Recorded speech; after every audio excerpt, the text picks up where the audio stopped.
Ilang korona at alahas ng mga dating reyna ang ninakaw mula sa sikat na museo sa Paris, France. At dalaw naman ang patay ng madisgrasyang isang eroplano sa Hong Kong. Ating saksihan.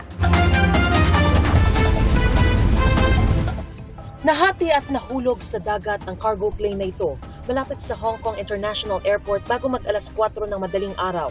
Ayon sa mga otoridad doon, galing Dubai ang Boeing 747 na lumampas sa runway at nabangga ang isang patrol vehicle na nahulog din sa dagat. Nailigtas ang 4 na crew na sakay ng eroplano.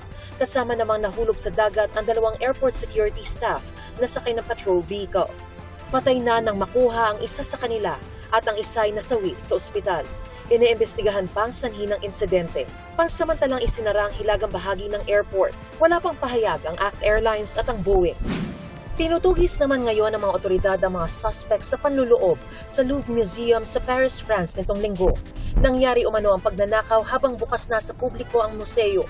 Dali-daling pinalabas ang mga bisita. Ayon sa Paris prosecutor, alas 9:30 ng umaga doon nang dumating ang crane na ginamit ng mga magnanakaw na naka-ski mask. Binasag ng crane ang isang mataas na bintana sa Apollo Gallery building. Inabot lang umano ng 6 hanggang 7 minuto ang panluloob. Kabilang sa mga tinangayang isang brooch na tadtad ng mga mamahaling bato at koronang may perlas na ginamit ng isang Pranses na emperatris. Pati ang ilang isinuot ng ilang reyna tulad ng sapphire at emerald na alahas. Kasama rin ang emerald necklace at earring set na iniregalo ni Napoleon Bonaparte sa kanyang ikalawang asawa. Sa Apollo Gallery nakaimbak ang ilan sa mga priceless na gamit na mahalaga rin sa kasaysayan ng France. Kasunod ng panluloob, nababahala ang publiko sa seguridad sa museo kung saan din nakadisplay ang Mona Lisa ni Leonardo da Vinci.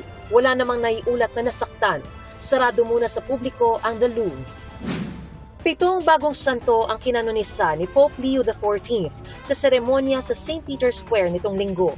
Kasama rito si Bartolo Longo, isang abogado sa Italy na dating satanista bago nagbalik loob sa pagkakatoliko at naging tagapagtaguyod ng pagrorosaryo.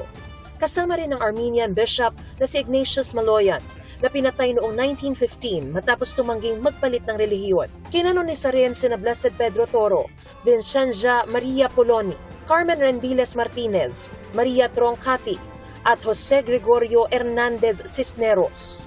Ayon kay Pope Leo, hindi man naging mga bayani o kampyon ng mga bagong santo, naging tunay silang tagapagtaguyod ng kanilang pananampalataya.